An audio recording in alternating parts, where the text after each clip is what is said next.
sobrang nakakabahala yung vision ko kasi ang hirap siyang pagmasdan kasi nakikita ko. Kumbaga parang andun ako pero wala ako, doon po nakita ko yung mga pangyayari.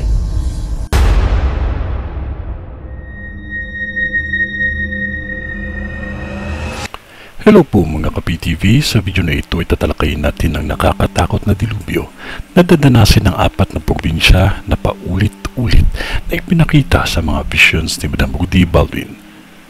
Pero kung ikaw hindi pa nakasubscribe sa aking channel, baka naman.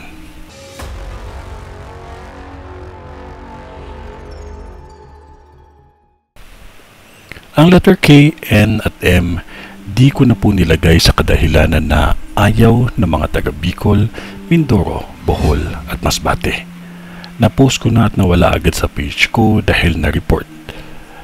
Ito kasi mga lugar na ito ayaw nila ma-post ko ng ganito. Mostly nire-report nila kaya nawawala ang mga post ko.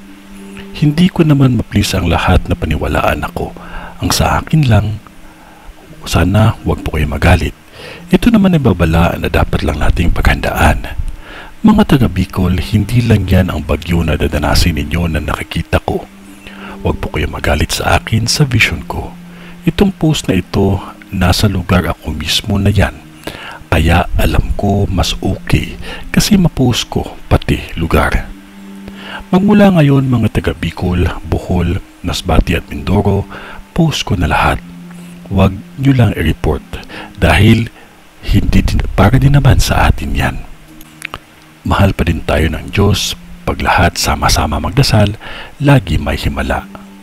Si letter J, bumalik siya gaya ng sabi ko, pero nawala din dahil ramdam ng Diyos ang totoong pagdarasal.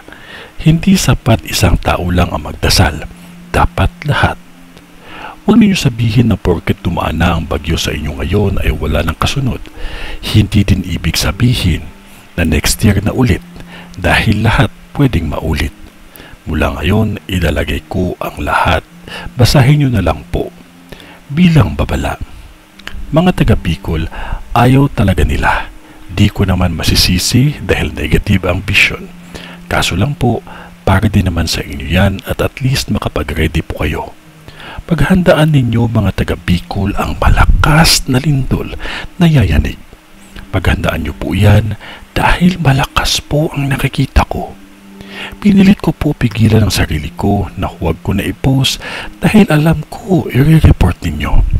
At ayaw nyo po talaga na ma-post ako kahit paulit-ulit na ipinakita sa akin. Tapos pag nag-post ako, nawawala sa page ko kasi may report ninyo. Mga taga Bicol, hayaan nyo na po ako mag-post dahil ang letter K, M, N, mas matindi pa po. Bilang visionary, hindi ko naman lahat gusto mangyari yan. At wala pa akong kakayahan na pigilan yan dahil tao lamang ako at hindi ako Diyos. Para alam ko ang lahat. Mga taga Bicol, marami po akong post kahit na bagyo na mangyayari po sa inyo dyan. Kaso na-report po kaya nawala. Isang babala at paalala sa atin yan. Itong nangyayari sa atin sa kalikasan ay karamihan sa atin din ang masisisi sa kadahilanan na hindi natin ito pinapahalagahan. Malalampasan po natin lahat yan basta lagi tayong manalangin. Sa ngalan ng Diyos Ama, ng Diyos Anak, at ng Diyos Espiritu Santo. Amen.